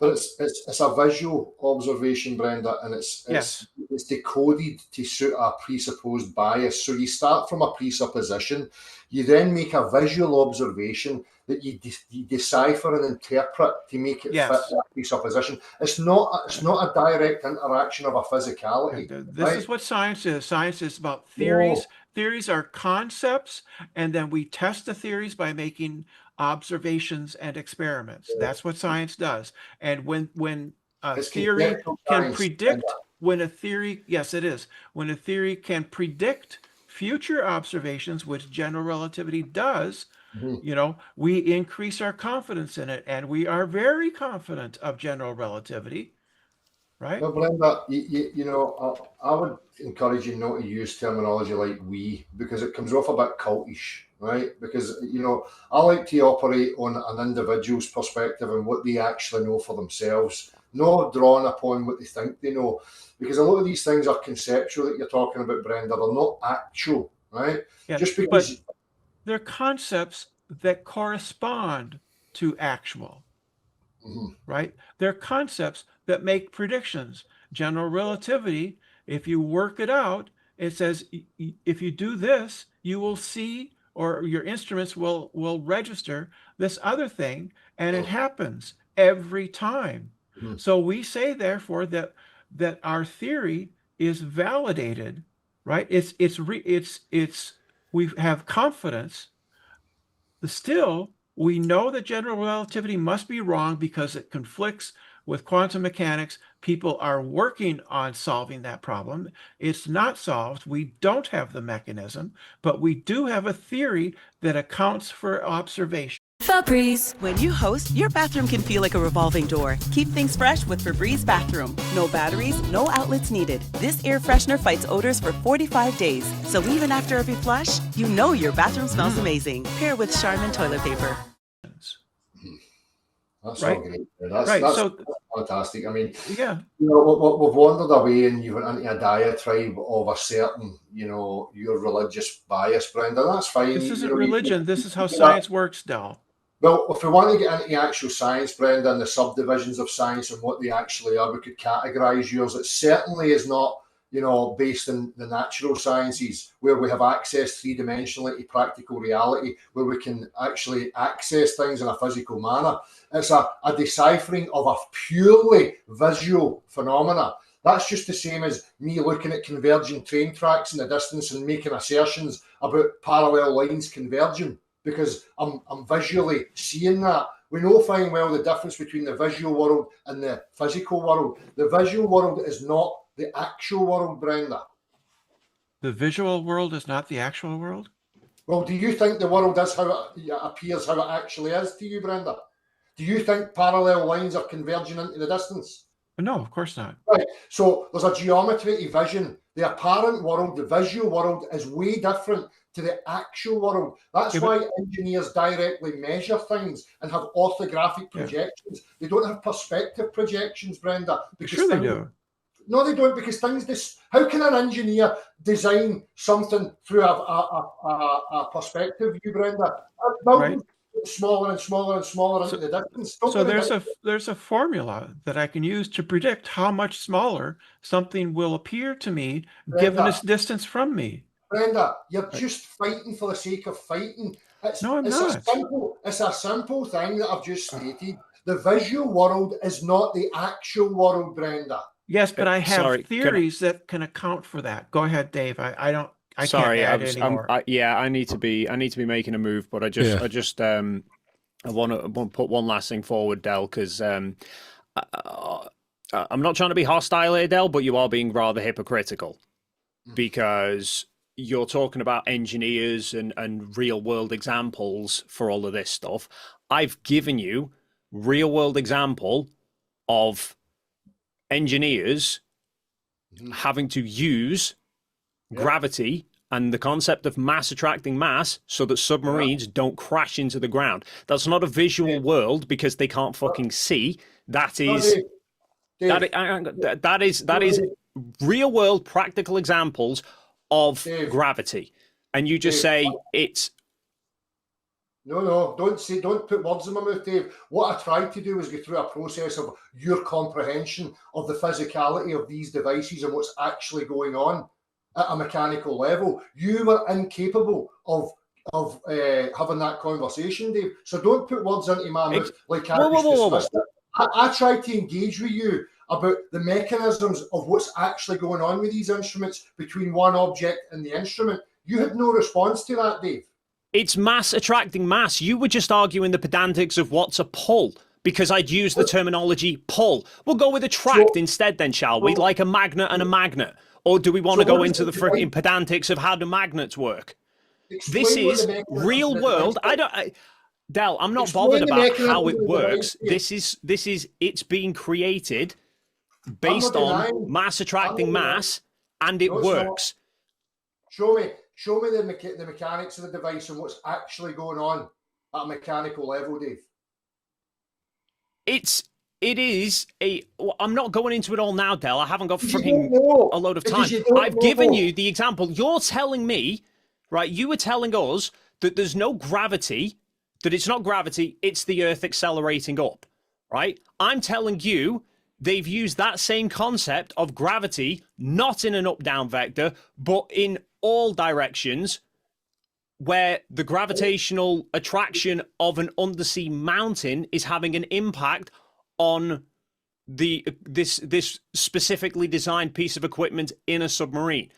Neptune, for God's sake, was found. So it's emitting something in all directions. Is that what you just said? Gravity works from the center of mass, right? Right. So, but if I said something to you like, right, well get me a small ball with water on it, you would say no, because the earth beneath, the mass of the earth's having an effect. Now you're making the statement that a mountain on the earth, the bigger mass, is somehow directly having an interaction with this gravimeter. So again, all mass attracts mass, right? So if you have a submarine that is next to a mountain, there will be an acceleration down towards the center of the Earth, but there will also be an acceleration caused towards the mountain, which is going to impact the vectors that it's detecting, which is how it can then establish that there is something there. Yes, Dave. And consciously crafted organic yogurt, Olympic Organic, where a little care makes a lot of good. I never denied anything that you said. What I'm trying to get to is, what is the interaction between the device and the mountain? Right. It is gravity, and as Brenda has explained, we don't fully understand the concept of gravity. I'm not here for the semantics of what gravity is, right? I'm here to. I never asked that. I'm asking, what's the relationship between the device and the mountain? What is going on between the two of them? The mountain creates the mountain has so much mass that it creates a small gravitational field around it. So it's a disturbance in a medium that it's creating. Call it whatever you want. It's no different than the plumb bob being deflected by the mountain in Scotland, right? All mass attracts mass. So therefore, if all mass attracts mass and the Earth is a mass, it must be attracting everything towards it. But that's the relevant point that I'm trying to get to, because, you know, the statement of pulling, that's the point that's in contention, Dave. So don't try and hand wave it away and put words in my mouth and act like I'm doing something that I'm not. It's a very relevant point to be discussing, because it's your claim of pull. So what I'm trying to knuckle down into is, what's the relationship between the device and the mountain? You don't need to know what gravity is. I'm not asking you for that. I'm asking you the relationship between the mountain and the device. There's a mechanism going on between the two of them. What is that relationship? We don't know. We've said that several times, though. How can you not know if you've created a device? The device was created in knowing that all mass creates a gravitational attractive force. It was designed around that. So it was designed around a notion that mass attracts other mass, but you've made a device without knowing what that causes to detect the effect. I mean, what are you talking about, Dave? How do magnets work, Del? Oh, we already talked about this. He doesn't believe in magnets. All right, we gotta wrap it up. Michael, do not misrepresent me. I did not say anything such. I said there's conceptual ideas of what goes on between magnets. My position is that there must be a mediation between the two things, because that's physics. You don't have a no thing causing a something. Right. Right? So, if Del, there's an effect between two pieces of matter, there's a mediation between them. So either they're directly affecting each other, or there's a medium between them that's being affected. Right. So, Del, several different. You just said there's several different concepts for how a magnet works. You've got an interpretation of how magnets work, right? Mm-hmm. And somebody else has got different concepts, right? So nobody can actually agree how magnets work, right? Right. But we design and build a load of equipment with magnets, seemingly with no actual understanding of how they fully work. But you now want to go into the semantics of how do gravitational gradiometers in submarines work when we don't fully understand gravity, and there's lots of different concepts about how gravity works. Clearly, I've made it concise so many times. It's based on this notion of pull between the two, right? Which defies and breaks all mechanical comprehension of every machine that's ever built. There's a direct relationship of a push mechanism from one push lever to another for a knock-on effect. What I'm trying to knuckle down into is this assertion and continued claim of a pull between the two, because so far your concepts of that defies practical reality. In order for there to be a relationship between two things, there has to be a mediation, a direct push between two. If two things come closer together, something's being pushed towards the other. Now, that's what I'm focusing on, and you can misrepresent me all you like. We can all rewind it clearly. I don't think we're misrepresenting you. I just did. I was just trying to wrap it up. Oh, sorry. Because it's all good. Listen, I'm up for this discussion at any time. Yeah. If anybody wants to come and have a discussion, you can email me at abkeo77@gmail.com. You can come to my channel, Beyond the Imaginary Curve, and you can have an interaction. I can do it in private. I can do it live. I'll meet you in person. I don't care. Oh, that'd be great. Yeah, that actually, I have someone who wants to talk to you later. So we'll set that up. Set it up. They can come and speak to me. Beautiful. All right. Well, Del, thank you for hopping in. This was very informative for me. I love having experts on both sides come in. Dave, thank you so much for taking the time of your day to come in. Brenda as well. Well, technically, neither Dave or I are experts in this area. We are. I'm just an ordinary schmuck, and Dave is an ordinary photographer schmuck. Yeah, Dave's done more science in 1 week than I've done in my entire life. So no, I just read stuff. I read stuff, and Flat Earth has taught me a great deal because they bring up these problems, and then I go and read about it. Right. But I would never claim to be at the level of PhD Tony or Phil Bell or some of the other people.